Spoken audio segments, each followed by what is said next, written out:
Tal didn't calculate variations like normal people. He just saw the end position in a flash. Leonid Goffstein.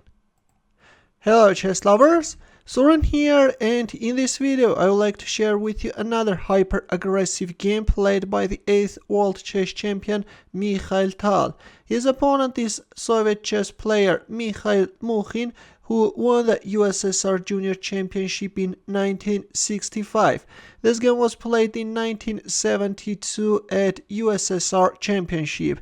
Now let's see what happened on the board. Tal had white pieces and he opened up with e4, to which Mukhin responded with Sicilian defense c5, knight f3, d6, d4, c takes d4, knight takes d4, knight f6, knight c3 and a6.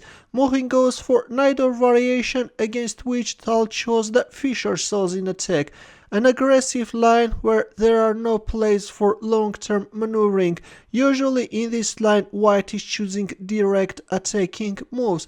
e6 by Mukhin, bishop b3, b5, white castles kingside. Yes, in this line white is castling kingside and then is placing the rook on e1, which is starting to exploit the weakness of e file. Bishop b7, rook e1, knight d7, bishop g5, and a mistake by Mukhin, knight c5. As we can see, white has already developed all his pieces. They have occupied aggressive attacking squares and everything is ready for the first blow. Here Mikhail Tal played bishop d5. Look at this hyper aggressive move. In the analysis after the game, both players agreed that black is now hopelessly lost. In their opinion, instead of knight c5 on move 10, it was better to play h6. This is what Jorge Rubinetti played against Bobby Fischer in 1970. But the thing is that after bishop h4, Rubinetti made a mistake and played knight c5, after which Fischer went for bishop d5 and then quickly managed to beat his opponent. We will cover this game as well. Actually, after bishop h4, the best response is g5, and after bishop g3, black should play knight e5. The players have equal chances, and this continuation would have led to a double-edged game.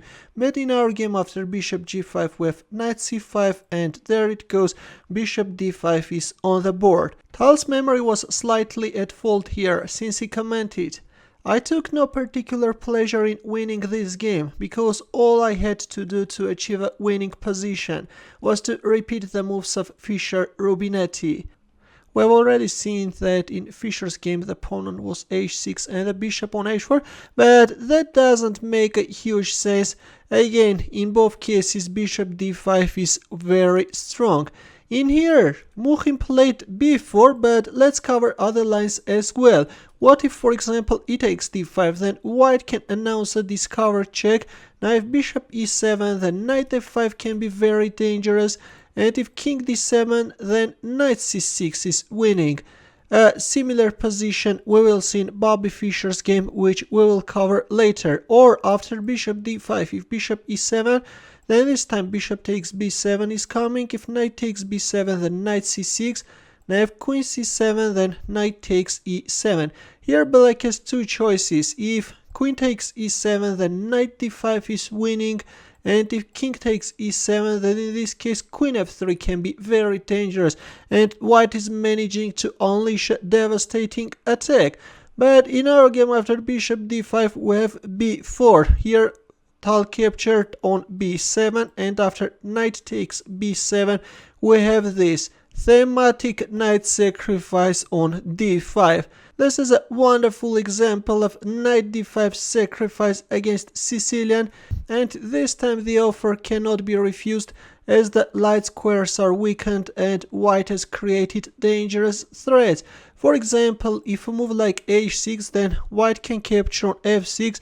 If g takes f6, then knight c6 is coming, and if queen c8, then this time white can announce a checkmate. Look at this brutal checkmate, guys.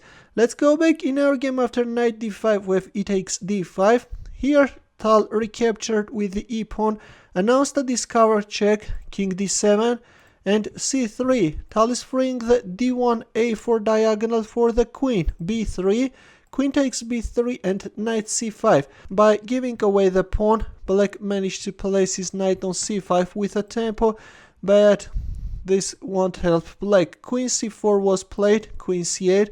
This time we have knight c6, h6.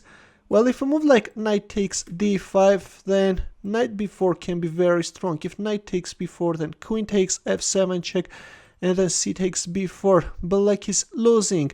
In our game, after knight c6, we have h6, and bishop takes f6. G takes f6, rook e3. Tal wants to double up his rooks and penetrate the opponent's camp. King c7 was played. This time we have b4, rook g8, and not waiting for Tal's response in here, Mikhail Mukhin resigned. Well, actually Tal can simply win the knight on c5. If d takes c5, then queen f4 check is coming.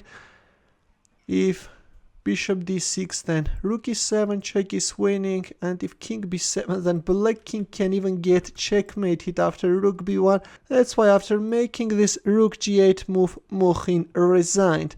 A very beautiful and instructive game by Mikhail Tal. Especially this game can be very useful who are choosing Fischer-Sozin attack against Najdorf variation. In the end, would like to ask you to solve this puzzle. It's white to move and mate in 3. Post a video, find the solution, and I will wait for your answer in the comment section. Thanks for watching. If you liked this game, give the thumbs up. For more games, consider subscribing to my channel. Also, press the bell button to get notified about new uploads. I will see you in my next video. Take care.